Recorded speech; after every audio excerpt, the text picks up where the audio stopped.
Hi friends, welcome back to my channel త్రిబులమ్మస్. ఈరోజైతే ఇది మార్నింగ్ వ్లాగ్ అండి.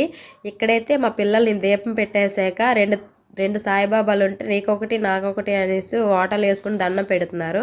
నేనైతే వాళ్ళకి తీయొద్దని చెప్పేశాక నేనైతే ప్రతి సండే కూడా టిఫిన్ చేస్తానండి. చపాతీ చేస్తున్నాను. ఈరోజైతే బంగాళదుంప కట్ చేసుకొని బంగాళదుంపలు డైరెక్ట్ కట్ చేసి ఉడకబెట్టేసి కూర వండేస్తానండి. అలా అయితే తొందరగా అయిపోతుందని చెప్పి అందులోనే టమాటీలు కూడా వేసేసాను. మిక్సీ కొట్టి వేసి వచ్చాను.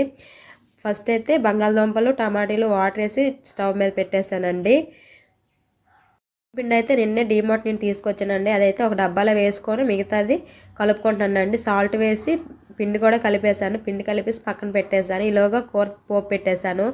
ఆనియన్, పచ్చిమిర్చి, వెల్లుల్లి పేస్ట్ అన్నీ వేసి తాలింపు పెట్టేశానండి. ఆల్రెడీ దుంపలు ఉడకబెట్టేశాను కదా, కొంచెం స్మాష్ చేసి అందులో వేసాను. తర్వాత టమాటీలు మిక్సీ కొట్టేసి వేసానండి. అలా అయితే కూర తొందరగా అయిపోతుందని చెప్పి కూర ఒకవైపు పెట్టాను. రెండో వైపు అయితే చపాతీ కూడా చేసేస్తున్నానండి. కూరలో కొంచెం వాటర్ వేసి పెట్టేశాను. చపాతీకి ఉండలు చుట్టుకుంటూ ఓ చపాతీ పాముతో చపాతీ కాల్చేసానండి.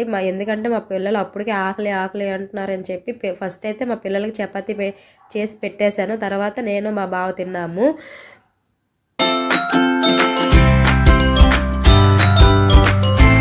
మా పిల్లలైతే ఇక్కడ తింటున్నారండి. నేను ఈలోగా మా బావకి నా కోసమని చపాతీలు కూడా చేసేస్తున్నాను. చేసాక మా బావ కూడా ఫ్రెష్ అప్ అయ్యి వచ్చేసారు. మా బావ నేను కూడా తినేసాము. తర్వాత కిచెన్ అంతా క్లీన్ చేసుకుందామని చెప్పి సింక్లో సామాన్లన్నీ వేసాను. ఫస్ట్ అయితే స్టాండ్లో సామాన్లన్నీ ఫస్ట్ సర్దుకున్నాను. తర్వాత కిచెన్లో మొత్తం క్లీన్ చేసుకున్నాను. ఫస్ట్ అయితే సింక్లో సామాన్లన్నీ వేస్తాను. ఈలోగా మా పిల్లలు తిండి తక్కువ జల్లింది ఎక్కువ, హాల్ మొత్తం జల్లేశారు.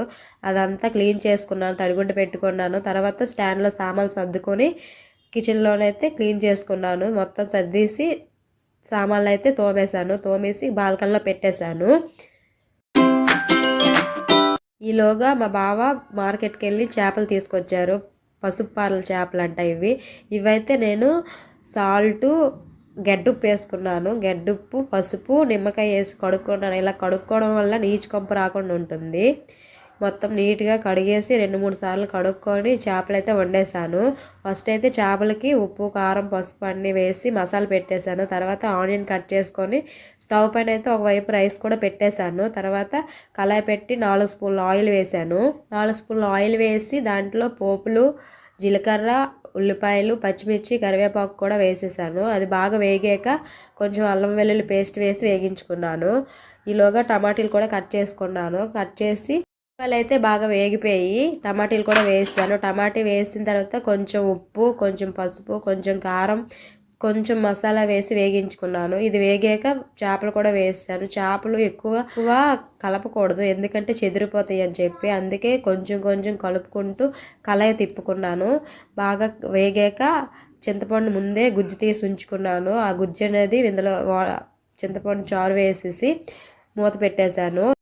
చేపల్లో చారు కూడా వేసేసాను. ఇప్పుడైతే మూత పెట్టేస్తాను. చేపల చారు అయితే అయిపోయిందండి.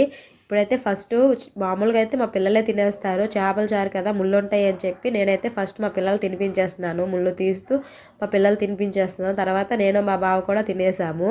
తినేసిన తర్వాత మళ్ళీ అంతా క్లీన్ చేసేసుకున్నాను.